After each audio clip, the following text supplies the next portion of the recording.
পিতা বঙ্গবন্ধু শেখ মুজিবুর রহমান ও বঙ্গমাতা শেখ ফজিলাতুন্নেসা মুজিবের দ্বিতীয় পুত্র বীর মুক্তিযোদ্ধা শহীদ লেফটেন্যান্ট শেখ জামালের ৭১তম শুভ জন্মদিন উপলক্ষে বাংলাদেশ আওয়ামী যুবলীগ কর্তৃক আয়োজিত আজকের এই আলোচনা সভায় আমাদের মাঝে আরও উপস্থিত হয়েছেন কেন্দ্রীয় কমিটির সদস্য আশিকুল ইসলাম, গোলাম রাব্বানী, উজ্জ্বল খান, সাইদুর রহমান জুয়েল, রেজাউল করিম। উপস্থিত হয়েছেন কাইফ ইসলাম, আজমির শেখ সহ বাংলাদেশ আওয়ামী যুবলীগ ঢাকা মহানগর উত্তর দক্ষিণ ঢাকা জেলার নেতৃবৃন্দ। সংগ্রামী বন্ধুরা, এ পর্যায়ে আলোচনায় অংশগ্রহণ করবেন আজকের এই আলোচনা সভার প্রধান অতিথি, যিনি ১৯৬৯ সালে যে গণ অভ্যুত্থান সংগঠিত হয়েছিল সেই গণ অভ্যুত্থানের সামনের কাতারেই ছিলেন। মহান মুক্তিযুদ্ধে রণাঙ্গনের যুদ্ধাহত মুক্তিযোদ্ধা, যিনি মুজিব বাহিনীর হয়ে মহান মুক্তিযুদ্ধে অংশগ্রহণ করেছিলেন। ১৯৭৫-এর ১৫ই আগস্ট মর্মন্তুদ হত্যাকাণ্ডের পরবর্তীতে ঢাকা শহর সহ সারা বাংলাদেশে যে প্রতিবাদ, যে প্রতিরোধ যুদ্ধ সংগঠিত হয়েছিল, সেখানে তিনি ছিলেন প্রথম সারিতে, ছিলেন নেতৃত্বে। ৯০-এর স্বৈরাচার বিরোধী আন্দোলনে ছিলেন নেতৃত্বে। ৯৬-এর যে জনতার মঞ্চ সংগঠিত হয়েছিল, সেই জনতার মঞ্চের অন্যতম সংগঠক। পার্বত্য শান্তি চুক্তি সম্পাদনের ক্ষেত্রে রাষ্ট্রনায়ক শেখ হাসিনার নির্দেশনায় যিনি কাজ করেছিলেন এবং গুরুত্বপূর্ণ ভূমিকা রেখেছিলেন। গণপ্রজাতন্ত্রী বাংলাদেশ সরকারের গৃহায়ন ও গণপূর্ত মন্ত্রণালয়ের মাননীয় মন্ত্রী, ব্রাহ্মণবাড়িয়া জেলা আওয়ামী লীগের বিপ্লবী সভাপতি, বাংলাদেশ আওয়ামী লীগ ব্রাহ্মণবাড়িয়া জেলা শাখার বিপ্লবী সভাপতি, আমাদের প্রাণপ্রিয় নেতা, সংগ্রামী জননেতা, বীর মুক্তিযোদ্ধা আম ওবায়দুল মুক্তাদির চৌধুরী এমপি এখন আপনাদের মাঝে প্রধান অতিথির বক্তব্য নিয়ে আসছেন। জয় বাংলা, জয় বাংলা, জয় বঙ্গবন্ধু। শুভ শুভ শুভ দিন, শেখ জামালের জন্মদিন, শুভ শুভ শুভ দিন। থ্যাংক ইউ জনাব জয়দেব নন্দী।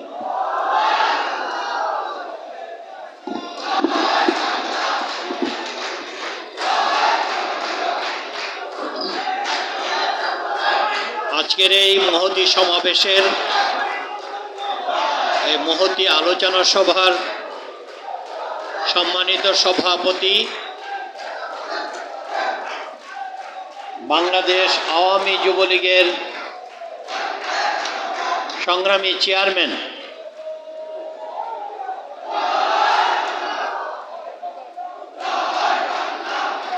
আমার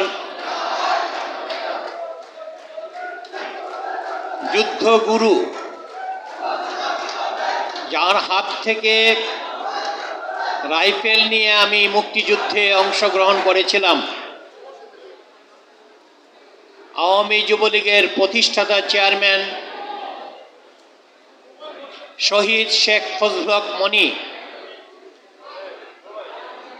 বাংলাদেশ ছাত্রলীগের একসময়কার সাধারণ সম্পাদক, বাংলাদেশের মুক্তিযুদ্ধের অন্যতম প্রধান সংগঠক,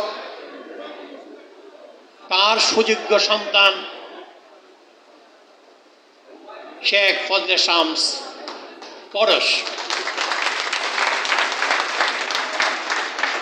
আমার সাথে মঞ্চে যারা উপবিষ্ট আছেন, তাদের অন্যতম আমাদের প্রিয় বন্ধু,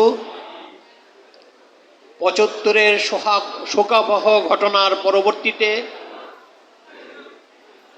আমরা যে মুষ্টিমেয় কয়েকজন ছাত্র যুবকর্মী মাঠে নেমে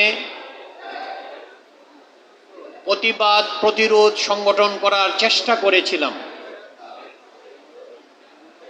এবং ৪ঠা নভেম্বরের প্রথম রাজপথের শোক মিছিলের সূচনা করেছিলাম, তাদের অন্যতম প্রধান বঙ্গবন্ধু গঠিত জাতীয় ছাত্রলীগের অন্যতম আমার সহকর্মী, ২১শে পদক প্রাপ্ত সাংবাদিক বীর মুক্তিযোদ্ধা জনাব অজয় দাশগুপ্ত। মঞ্চে আছেন আমার সাথে। আমি কিন্তু এইভাবে বলি না কখনো, আজকে বলছি এই জন্যে যে অনেকের বিষয়গুলো একটু, আপনারা যারা তরুণ, আপনারা যারা যুবক, তাদের অনেকগুলো বিষয় একটু জানার সুবিধার্থে আমি কথাটা বলছি। মঞ্চে যে আরেকজন আছেন আমার পাশে, আছেন তো অনেকজন, তাদের পরিচয় আপনারা জানেন, কিন্তু অজয় দাশগুপ্তের পরিচয় আপনারা জানেন না পুরোপুরি। আপনারা জাফর ওয়াজেদ পরিচয় জানেন না। জাফর ওয়াজেদ তিনিও 21শে পদক প্রাপ্ত একজন সাংবাদিক। এইটুকু বললে তো একটা পরিচয় হয়ে যায়, 21শে পদক প্রাপ্ত, কিন্তু তারপরেও তার পরিচয় আছে। উনি একজন ছাত্রনেতা ছিলেন। আমরা যখন ডাকসুতে নির্বাচন করি, আমাদের প্যানেল ভরাডুবি হয়েছিল। যে কয়জন সেদিন জয়লাভ করেছিলেন তাদের অন্যতম জাফর ওয়াজেদ, কবি জাফর ওয়াজেদ, এবং খুবই দুর্দিনে ছাত্রলীগকে সংগঠিত করার কাজে নিজেকে নিয়োজিত রেখেছিলেন। সুতরাং কবি জাফর ওয়াজেদ, তাকে তো আমাদের স্মরণ করতে হয়। আপনাকে আজকে বলি যে যে তরুণ, যে যুবকের শাহাদত বরণ জন্মদিন হিসাবে আজকে আপনারা অনুষ্ঠান করছেন, বেঁচে থাকলে তিনি 71 বছরের প্রবীণ একজন মানুষ হতেন, কিন্তু ঘাতকের নির্মম বুলেট তাকে বেঁচে থাকতে দেয়নি। মাত্র 21 বছর বয়সে তিনি শাহাদত বরণ করেছেন। এই তরুণ সম্পর্কে আমি যেটুকু জানি এটুকু আপনাদের সামনে বলার চেষ্টা করব। আমি 1969 সালে ঢাকা কলেজে যখন পড়াশোনা করতে আসি এবং ঢাকা কলেজ ছাত্র সংসদের সাধারণ সম্পাদক নির্বাচিত হই, তখন থেকে এই ছেলেটির সাথে আমার পরিচয় ছিল। আমাদের দুর্ভাগ্য যে আমরা সবসময় বিকৃতভাবে এই জাতির, আমরা যারা বাঙালি মুসলমান, তারা বিকৃতভাবে জিনিস দেখতে অভ্যস্ত, বিকৃতভাবে আপনার উপস্থাপন করতে অভ্যস্ত। যে জন্য শেখ কামাল, শেখ জামাল, এই যে নামগুলো, এই নামগুলোর সাথে আমাদের পরিচয় নেই, বা যেটুকু পরিচয় আছে অধিকাংশ তরুণ যুবকদের কাছে তা বিকৃতভাবে পরিচয় আছে। আমরা কখনো চিন্তা করিনি যে এই শহীদ শেখ জামাল মাত্র 21 বছর বয়সে যিনি পৃথিবী ছেড়ে চলে গেছেন, 17 বছর বয়সে এই ছেলেটি বন্দি দশা থেকে মুক্তিযুদ্ধে অংশগ্রহণ করেছিলেন। এই কথাটা কিন্তু একবারও চিন্তা করি না। পজিটিভলি আমরা চিন্তা করতে পারি না বলেই আমরা চিন্তা করি না। তার মার কথা কিন্তু আমরা একবারও চিন্তা করি না, যে কেমন মা তিনি তার ছেলেকে নিরুদ্দেশের পথে যাত্রা করে দিলেন। এই ছেলে কখনো তার কোলে আর ফিরে আসবে কিনা এটা উনি জানেন না। অনিশ্চিত ভবিষ্যৎ। যে স্বাধীনতার যুদ্ধে অংশগ্রহণ করার জন্য, যে মুক্তিযুদ্ধে অংশগ্রহণ করার জন্য এই তরুণটি মাত্র 17 বছর বয়সে পথ পাড়ি দিচ্ছে, তাকে তার মা যাওয়ার জন্য সহযোগিতা করছে।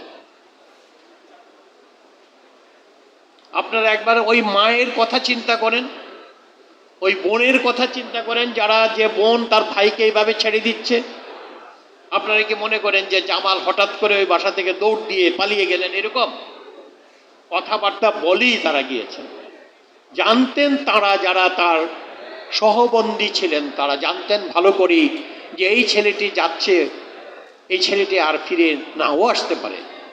ফিরে না আসার সম্ভাবনা হলো 99.9%, আর ফিরে আসার সম্ভাবনা হলো ফিরে আসবে কখন? যদি দেশটা স্বাধীন হয়। জানতেন বঙ্গবন্ধু যে দেশটা স্বাধীন হবে? জানতাম আমরা? জানতেন শেখ ফজলুল হক মনি? জানতেন না তো এই দেশটা স্বাধীন হবে। জানতেন শেখ কামাল, যিনি ৭১-এর 25শে মার্চ রাত্রে দেওয়াল টপকিয়ে, এখন তো অনেক কথা বলা হয়, কত রকমের কথা বলা হয়, বঙ্গবন্ধু জানতেন কোথায় যেতে হবে তাদের, এবং শেখ কামাল এটা জানতেন। জানতেন বলেই উনি দেওয়াল টপকে সেখানেই গিয়েছিলেন যেখানে গেলে উনি যুদ্ধে অংশগ্রহণ করতে পারবেন। সুতরাং এই মিথটা কিন্তু অনেকের ভিতরেই আছে যে বঙ্গবন্ধু গ্রেপ্তার হয়েছেন, বঙ্গবন্ধু জাসদীয় ভাষায় আত্মসমর্পণ করেছেন, যেটা মিথ্যাচার ছাড়া আর কিছুই নয়। আত্মসমর্পণ করা আর গ্রেপ্তার হওয়া একই বস্তু নয়। আপনারা যারা একটু পড়াশোনা করেন, একটু গ্রামার নিয়ে চর্চা করেন, তারা দেখবেন যে দুটি ভিন্ন জিনিস। একটা হলো অ্যারেস্ট হওয়া, আর একটা হলো আত্মসমর্পণ করা। এনিওয়ে, আমি সেই বিশ্লেষণে যেতে চাই না। আমি বলবো যে 17 বছরের তরুণটি চলে গেল, এই বিষয়টাকে পজিটিভলি দেখার আমাদের, এই ছেলেটির, যে ছেলের ভেতরে দেশপ্রেমের আগুন জ্বলে, সেই ছেলে কেমন হতে পারে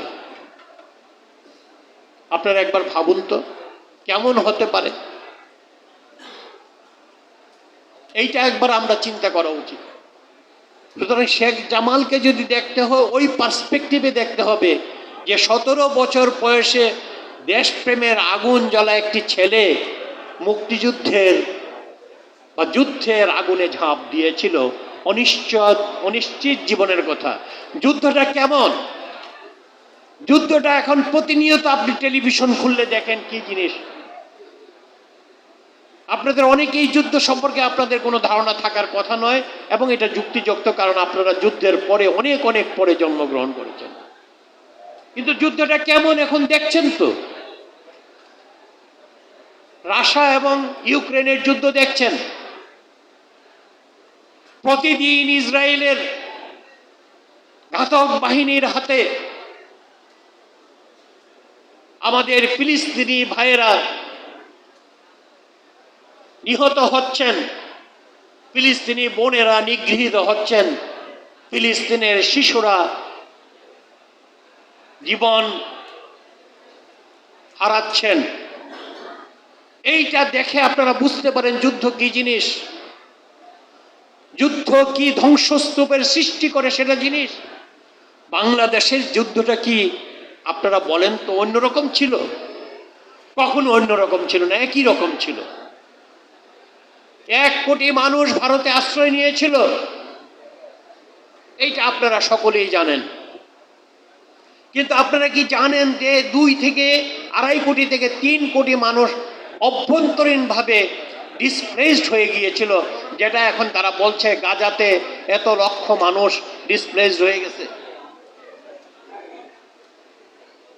গৃহহারা হয়েছে। এটাকে আমরা বলি আভ্যন্তরীণ মাইগ্রেশন, ইন্টারনাল মাইগ্রেশন হয়েছে। বাড়িঘর ছেড়ে চলে গিয়েছে, আত্মীয় স্বজনের বাড়িতে গিয়েছে, অথবা নিরুদ্দেষ্ট হয়ে গিয়েছে, তার বাড়িঘরে ফিরে আসা, এইটা পুনর্বাসনের ব্যাপার ছিল। আমি বঙ্গবন্ধু সরকারের যে জাইগান্টিক ওয়ার্ক, যেটা মাত্র 3.5 বছরে করেছেন, যেটা আমাদের করতে সময় লাগতেছে 30 বছর থেকে 35 বছর, সেই নিয়ে আমি আলোচনা করব না। আমি শুধু শেখ জামালের এই দিকটাই বলবো। সেনাবাহিনীতে গিয়েছিলেন,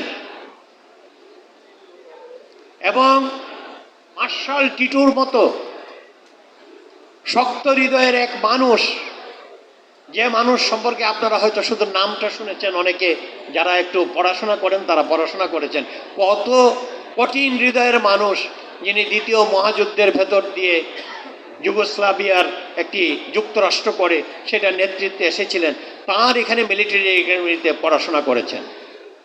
পরে উনি সেন্টহার্সে এসেছেন। পৃথিবীর সবচেয়ে দামি মিলিটারি একাডেমি হলো সেন্টহার্স। এবং সবচেয়ে কঠিন প্রশিক্ষণ সেখানে দেওয়া হয়। সেই সেনহার্সে এসে প্রশিক্ষণ নিয়ে বাংলাদেশে এসেছেন, সেনাবাহিনীতে যোগ দিয়েছেন। ঢাকা কলেজের মতো, আজ ঢাকা কলেজ সম্পর্কে বলেছেন, আমি যেহেতু ঢাকা কলেজে পড়ি, সুতরাং ঢাকা পড়াশোনা করেছি, এই জন্য ঢাকা কলেজের প্রশংসা করে লাভ নেই। আমি বলবো যে ঢাকা কলেজে পড়াশোনা করেছেন, আমার কলেজের, হি ওয়াজ ফ্রম মাই আলমা ম্যাটার। এটা আমি I feel proud of it. তো এইটা আজকে জনাব শেখ জামাল এখানে পড়াশোনা করেছেন। বেঁচে থাকলে শেখ জামাল এইটা হতেন, ওইটা হতেন, ওইটা হতেন, আমি সেই দিকে যাব না। কিন্তু তার মধ্যে একটি দেশপ্রেমিক মানুষ, দেশপ্রেমে উজ্জ্বল নক্ষত্র একটি, তাকে যারা হত্যা করতে পারে তারা কত নির্মম নৃশংস হতে পারে এটা সহজেই অনুমেয়। শুধু তাই নয়, আমি আরেকটা দিক আজকে তুলে ধরব, যে 15ই আগস্টের ঘটনায় আপনি দেখবেন, লক্ষ্য করে দেখবেন, বঙ্গবন্ধু পরিবারের সদস্যদেরকে মেইনলি টার্গেট করা হয়েছিল। এটা কারণটা কি? আমি শেখ ফজলে শামস পরশের দৃষ্টি আকর্ষণ করছি। এটার কারণটা হলো, তারা বাইরে প্রচার করতে চেয়েছে যে এই যে হত্যাকাণ্ড, এটা নেহায়েতি একটি আক্রোশ থেকে, একটি পারিবারিক আক্রোশ থেকে হয়েছে, এইটার সাথে রাজনীতির কোনো সম্পর্ক নাই।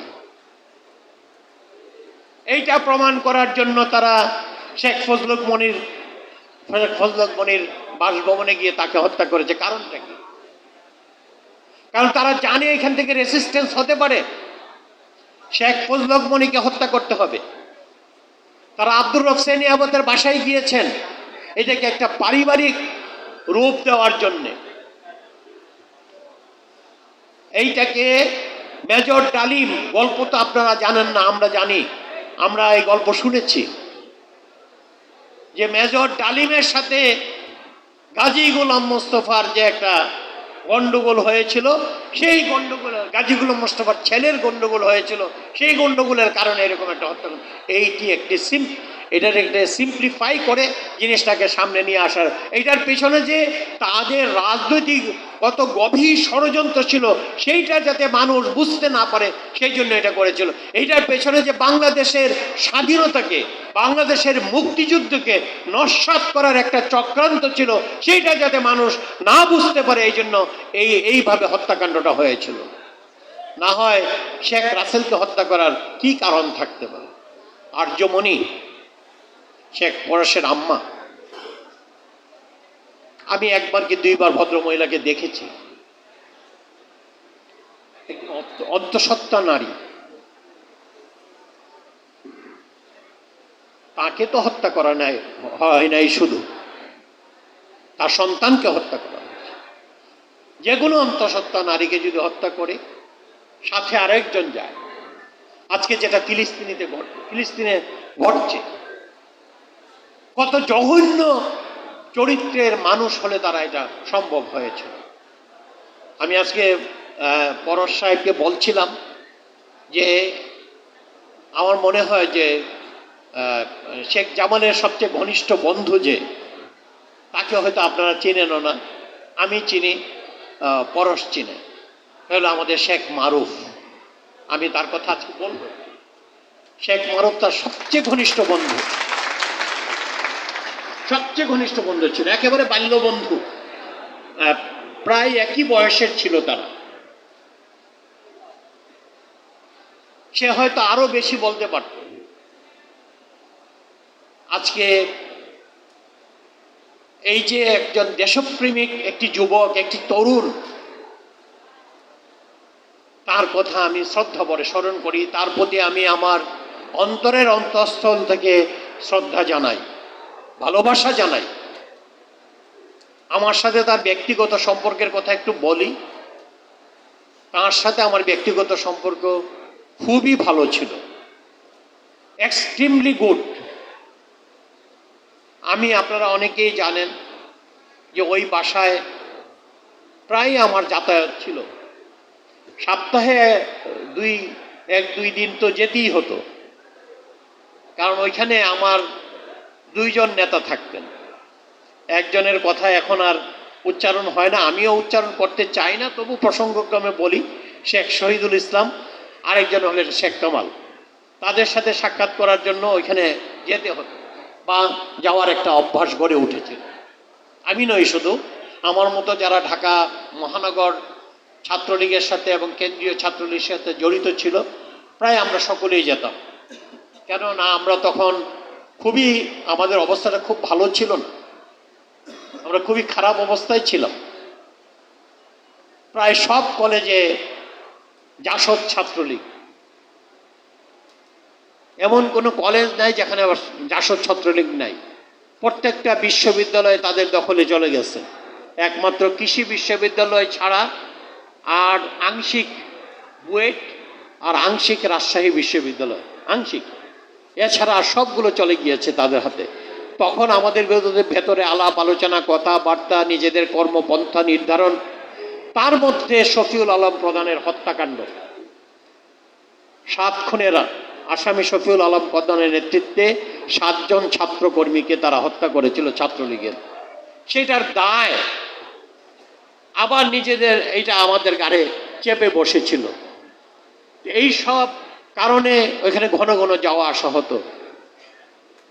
এছাড়াও আমি যেহেতু ঢাকা কলেজ ছাত্র সংসদের সাধারণ সম্পাদক ছিলাম, ইমিডিয়েট পাস সাধারণ সম্পাদক, সেই হিসাবে শেখ জামালের সাথে আমার সম্পর্কটা বেশ ভালোই ছিল। অমায়িক, ভদ্র এবং খুবই মিশুক ছিলেন শেখ জামাল। তার বন্ধুর সংখ্যা খুব বেশি বলে মনে হয় না, কারণ আমাদের সময়ে, আপনাদের সময়ের কথা আমি জানি না, কারণ আমার এখন জানার সুযোগ হয় না তরুণদেরকে, কিন্তু আমাদের সময়ে সামান্য কিছু সিনিয়রিটি জুনিয়রিটি হলে এটাকে বিরাটভাবে দেখা হতো। যেহেতু আমরা কামাল ভাইয়ের সাথে চলাফেরা করতাম, যেহেতু শেখ শহীদের সাথে আমাদের উঠা বসা ছিল, সেই জন্য আমাদের সাথে তাদের একটা দূরত্ব ছিল, এই জন্য খুব বেশি উঠা বসা ছিল না। কিন্তু আমি যতটুকু দেখেছি, তাকে অমায়িক, ভদ্র একটি তরুণ হিসাবে দেখেছি এবং একটা স্মার্ট মিলিটারি অফিসার হিসাবে দেখেছি।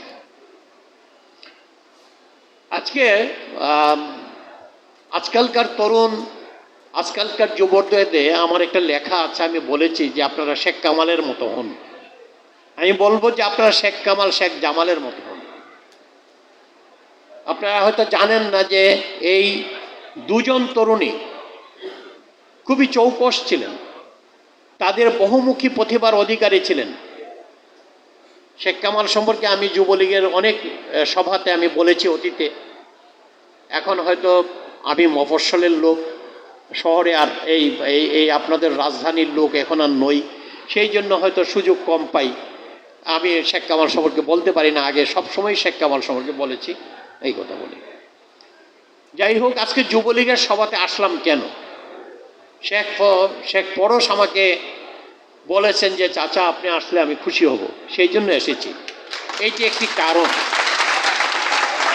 আর একটি কথা আপনাদেরকে বলে যায়, আনন্দিত হওয়ার কিছু নাই, শ্লাঘার কিছু নাই। মনে রাখবেন, 15ই আগস্টের পরে এই মাঠে ছাত্রলীগ, যুবলীগ ছাড়া আর কেউ ছিল না।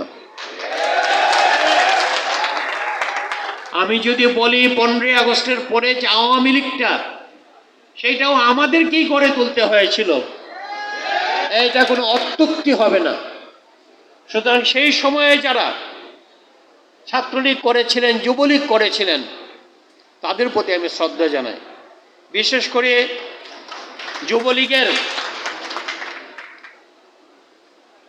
চট্টলার বীর নেতা মৌলভী সৈয়দ, যাকে নিয়ে হত্যা করা হয়েছে, শহীদ মৌলভী সৈয়দ, তাকে আমি শ্রদ্ধা জানাই। আজকে এই শেখ জামালের জন্মদিনে তাকেও আমি শ্রদ্ধা জানাই। আমাদের মাহফুজ বাবু ছাত্রলীগের নেতা ছিল, তাকে আমি শ্রদ্ধা জানাই। আর আজকে আরো কয়েকজন যুবলীগের 2 জন ইন্তেকাল করেছেন, শফিকুল আজিজ মুকুল যুবলীগের নেতা ছিলেন, খালেদ খুররম যিনি যুবলীগ এবং ছাত্রলীগ উভয় ক্ষেত্রেই আমাদের সাথে ছিলেন, এই দুজনের কথা পরে করছি। রাজিউদ্দিন রাজু ভাইয়ের অনেক সহযোগিতা পেয়েছি, ফকির আব্দুল রাজ্জাক সাহেবের অনেক সহযোগিতা পেয়েছি, আমরা একত্রে কাজ করেছি। সুতরাং সামনের দিনেও যদি কোনো ক্ষুধা না খাস্তা, আমরা চাই না আমাদের আর দুর্দিনের মুখোমুখি হতে চাই না, আমরা চাই না যে আমাদের এই যে ঘাতকদের দ্বারা বা যারা রাষ্ট্রবিরোধী চক্রান্ত করে তাদের দ্বারা আবার অপশক্তির উত্থান হোক এবং শেখ জামালের মতো তরুণরা জীবন দিক, এটা আমরা চাই না। কিন্তু সাবধানের মান নেই, আমরা যদি সাবধান থাকি তাহলেই ওই ধরনের অবস্থা থেকে আমরা মুক্তি পেতে পারি। এই জন্য আমি সকলকে সতর্কতা অবলম্বন করার জন্য বলবো। আমাদের তো এখন কিছু গ্রুপিংয়ের নাই কিছু, তখন আমরা যখন ছিলাম তখন গ্রুপিং হতো, এখন তো গ্রুপিংয়ের কিছু নাই। এক নেতা শেখ হাসিনা, তার নেতৃত্বে আমরা সকলে এগিয়ে যাব, তার নেতৃত্বে দেশ একটা পর্যায়ে এসেছে।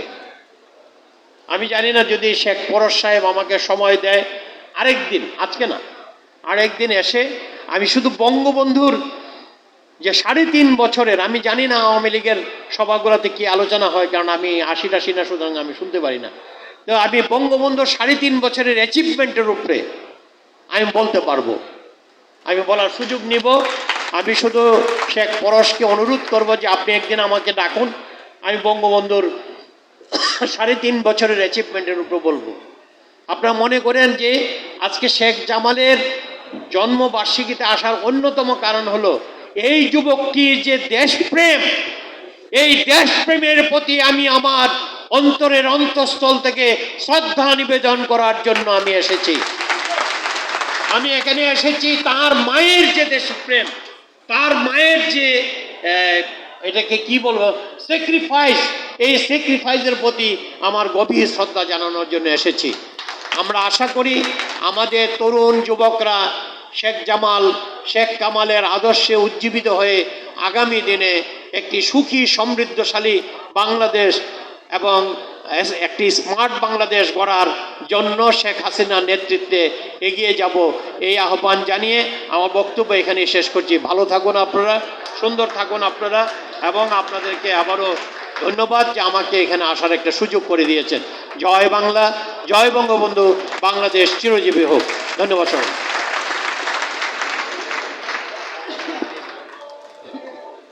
এই স্লোগান দিন না।